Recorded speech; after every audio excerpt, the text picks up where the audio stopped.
Now, one of the biggest concerns that a lot of people have when working with Azure is cost, right? I know that's on everybody's mind, and having a good understanding of what the cost of something is going to be is very important. So we're going to be looking at budgeting and alerting you, but the first thing I want to show you is that Azure has a calculator that you can use to calculate what the cost of something is. And as you move through this course and in terms of just Azure in general, you should always check this calculator to see what something's going to end up costing you. It's a pretty accurate feature that Azure has. Unfortunately, with the exception of things like virtual machines, they don't just tell you what the cost is going to be right there on the screen. So it's a good idea to check this calculator. And I find it probably the easiest way to get to this calculator is just to go to like Google or Bing or something and just type Azure calculator. All right. And then you'll see it right here. All right. So we'll just go here to pricing calculator, and that's going to pull it up. This is what it looks like. All right.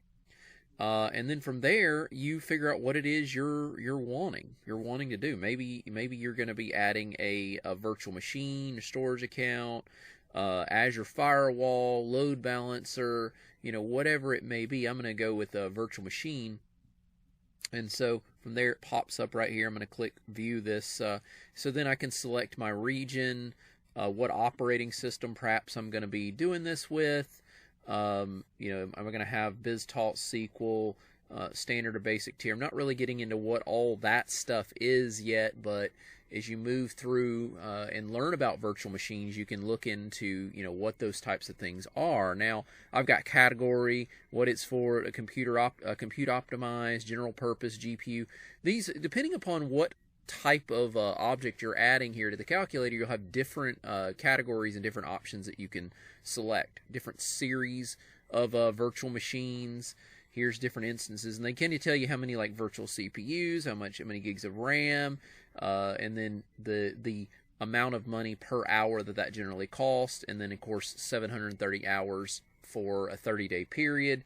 And you can see that the average cost is going to be $137.24 in a month period, right? So from there, you get a kind of a good feel. And I've found this to be very accurate. I have, with just using this in teaching and then also in my own environments as a consultant, I've actually found this to be a pretty accurate feature that gives you a pretty good understanding of what something's actually going to cost when you're working with Azure. So I highly recommend coming in here and playing around with it. One little word of the wise I'll give you though is that when you start adding things, like if I go over here to networking and I try to add like a load balancer and then I click view, you're going to also notice that when you do that, the virtual machine is still added.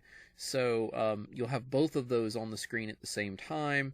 And if you start manipulating, what would the cost of this load balancer be? Maybe I'm going to go East US, and I'm going to go with a standard tier, $23 a month. It's going to give you the total, which is really neat because you can kind of see it all together if you're going to add a bunch of things. But you also might consider, well, okay, I'm done looking at my virtual machine. I'm going to click this little trash can symbol and delete, and I'm no longer looking at the virtual machine. Okay, so anyway, highly recommend checking out their Azure calculator. That's the first thing. That's really the first step in terms of if you're going to start thinking about budgeting and all that, is what types of resources am I going to add, and then what are the costs of that? What is the cost of that going to be? Okay, so the next piece of this would be to go to portal.azure.com. All right, let's go back over to our Azure account. All right, and then we're going to go to subscriptions. All right. If subscription shows up right there for you, great. If you added it as a favorite, you've got it here. If not, you can always click all services and then just do a search for subscriptions here. Of course, sometimes it'll show up right there as well. So we'll click on that. So we have our subscription here. And one thing you'll notice here, it says current. It's telling me what my current cost is, which should be $0.00 because I haven't really spent anything yet.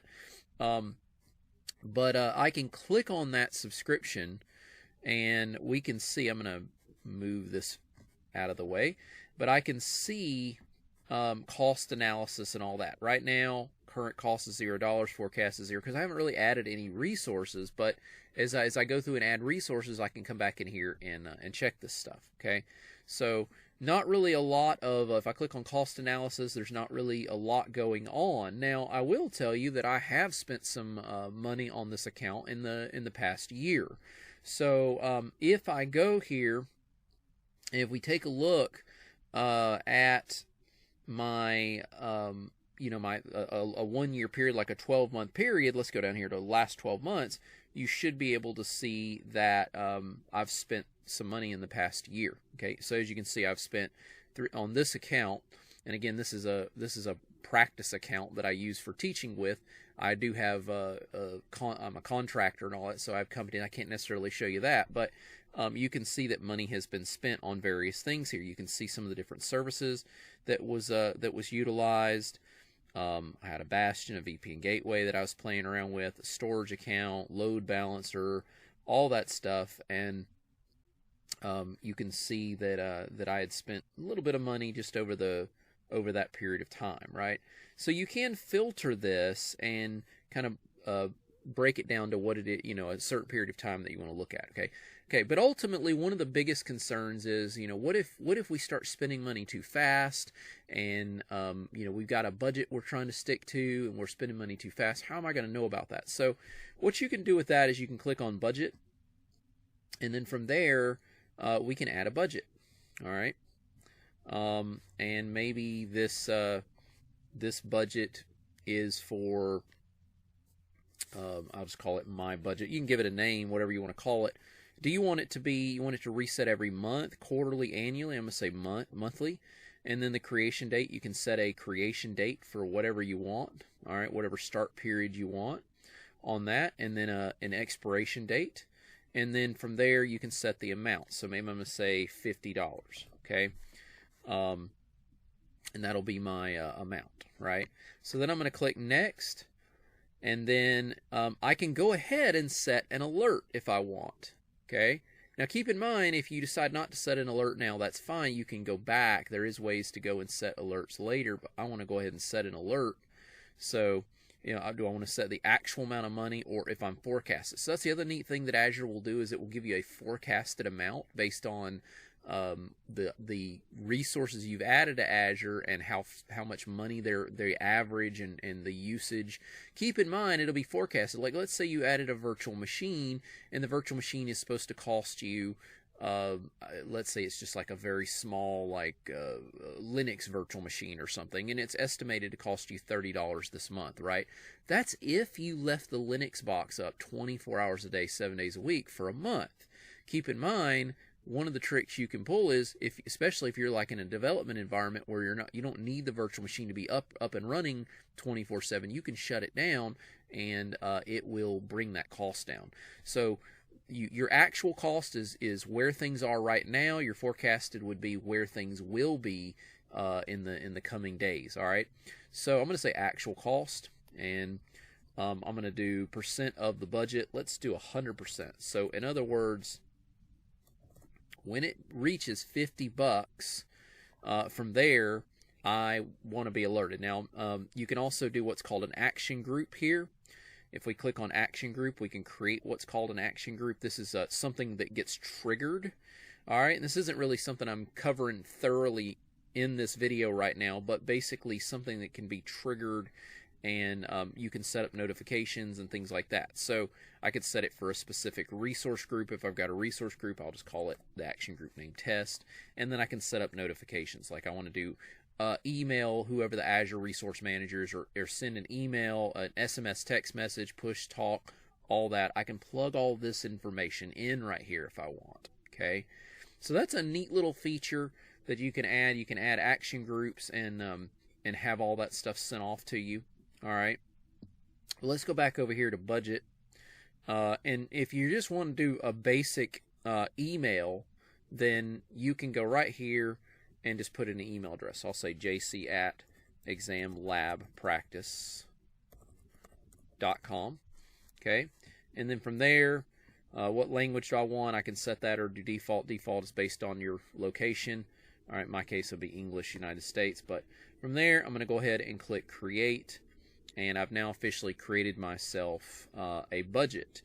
Now, once that budget is created, there it is right there. I can also go back over here to cost alerts, and I can add additional alerts if I want here. Okay, so you want to add another. You'll see that alerts and budgeting are basically connected. So in either way you do it, whether you go through here to create the budget, it'll automatically create an alert, or if you go right here to cost alerts and add, you'll see it says, you know, add the budget, or if you want to add an anomaly alert, you can do that as well. Okay, if something, so send an email, you know, in this case, subscribe to alerts and get notified about anomalies and other changes when detected. You can set an anomaly alert, set the email subject, have it sent to a certain recipient, and you can then save that anomaly alert if you want.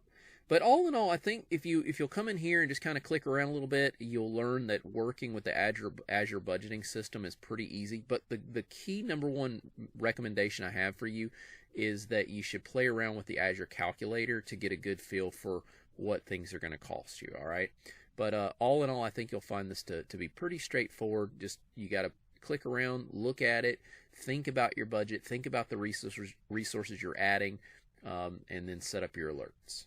Now, one other little feature that Azure has available to us is this thing called the advisor recommendations. We can click on advisor recommendations, and based on all of the different resources that we have added with Azure, you will have various recommendations. In some cases, you'll get things like, let's say you have a virtual machine that you're paying for. It's kind of nice because, you know, Microsoft is going to ultimately try to save you some money. If they notice you've got like a virtual machine or something that you're using that maybe you've got way more power and memory and stuff that you don't necessarily need, you're not using the full capacity, they might recommend to you that you go with a lower tier virtual machine that could save you some money. Okay, so you'll have features like that, recommendations on how you could save money and ultimately bring that that cost analysis number down that you're utilizing every month. And another thing you can do that's kind of neat, this is not, I'm not really talking about security in this video, but if you click on see list of cost recommendations, Microsoft will let you go to their advisor portal right here, the advisor dashboard, and this advisor dashboard also has security related recommendations in it, not just cost. You have an advisor score, and then based on the security features and stuff that you have implemented in Azure, they'll give you a score and they'll give you some advice, some recommendations on what you could do to strengthen the security. Again, not really going over that in that video. I just thought it was a neat feature and I wanted to show it to you real quick. But the advisor is a nice little feature and they're making it better every day. Hey, this is John Christopher. I hope you enjoyed that video, and I want you to know that I'm trying really hard to grow this channel, so I hope you'll give me a like and a subscribe. Also, if you'll check the description in this video, I've got a link for you that can show you how you can get access to all my different courses. I have lots of different Microsoft certification courses that'll help you pass your exam. All right, thanks a lot for watching the video, and I hope to see you again.